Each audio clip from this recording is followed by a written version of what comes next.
I'm Bob Windover. You know the feeling. The nervousness, the cold sweats, the clammy hands, maybe even kind of an eye twitch when you have to make one of those decisions. Maybe it's approaching someone you find rather intimidating. Perhaps it's a presentation in front of your boss and peers. Maybe it's committing to a new job when there's a possibility that something better could come along immediately after you do so. You can probably think of 50 other variations of this kind of thing, can't you? Yeah, but then there's all the other thoughts. Worry, failure, even catastrophe that can flood your mind. Believe it or not, your brain is looking after your best interests when it does all this to you. Although it doesn't feel like it at the time, does it? You see, the brain can't tell the difference between physical threats, like a ball coming at your head, and emotional threats, like the rejection you might feel after approaching a stranger. So anytime it senses uncertainty, your brain jumps into action by doing two things.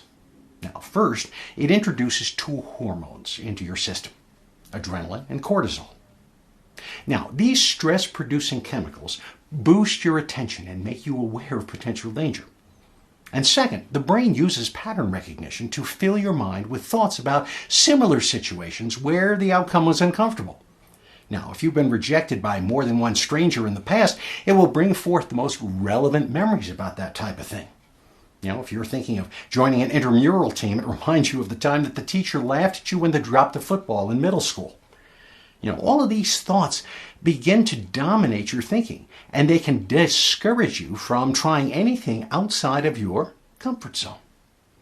So how do effective decision makers deal with these feelings and thoughts as they occur?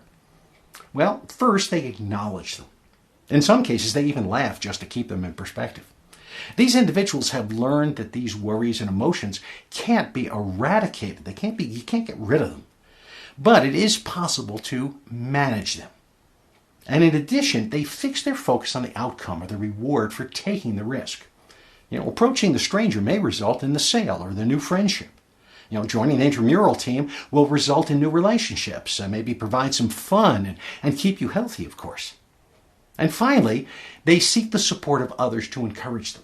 You know, there's nothing like a trusted friend or colleague to lean on when you feel like you're facing an uncomfortable situation. So, where are you on the journey to become comfortable with being uncomfortable?